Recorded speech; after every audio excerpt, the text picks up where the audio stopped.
Vou aproveitar essa deixa sobre os latinos e vamos chamar a Fernanda Manhota de novo, nossa analista de internacional, que está ao vivo em Washington, D.C., para fazer também, está hoje na área central, né, da capital, para fazer essa cobertura in loco das eleições americanas. Manhota, vamos pegar o gancho dos latinos em todos os Estados Unidos? Como é que é a participação e qual a tendência aí? Talvez não seja tão óbvio em todos os estados, né? Exato, Débora. Essa é uma informação que a gente aqui na nossa cobertura tem enfatizado sempre, né? O óbvio às vezes precisa ser dito e precisa ser reforçado.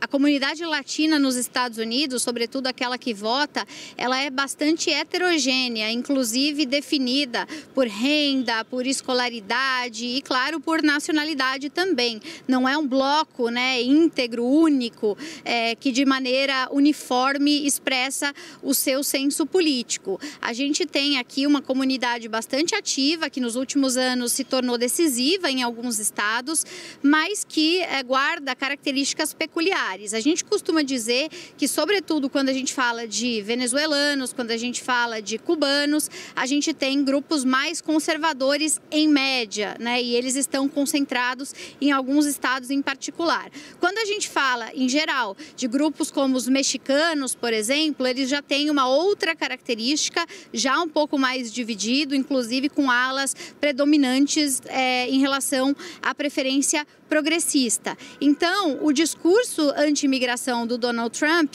ele é ao mesmo tempo rejeitado por parte dessa comunidade que se sente ofendida, estigmatizada, como disse a Jennifer Lopes nesse trecho, mas também cala fundo para uma outra parte desse eleitorado que entende que o imigrante indocumentado, ou chamado imigrante ilegal, ele é um problema para os próprios imigrantes que têm a sua condição aqui depois de passar pelo processo todo da burocracia e das checagens. Então, a temática da imigração, ela é uma temática central nessa eleição e ela vai sendo moldada de acordo com cada público. Só para concluir, é importante dizer, e muita gente tem essa dúvida, que Porto Rico, apesar de ser um território aqui dos Estados Unidos, ele não tem votos no colégio eleitoral e ele tampouco participa da eleição, né, de maneira direta. Mas por que tem sido tão emblemático nessa eleição? Porque há comunidades porto-riquenhas em outros estados com direito a voto e lugares onde o voto está muito apertado. Eu diria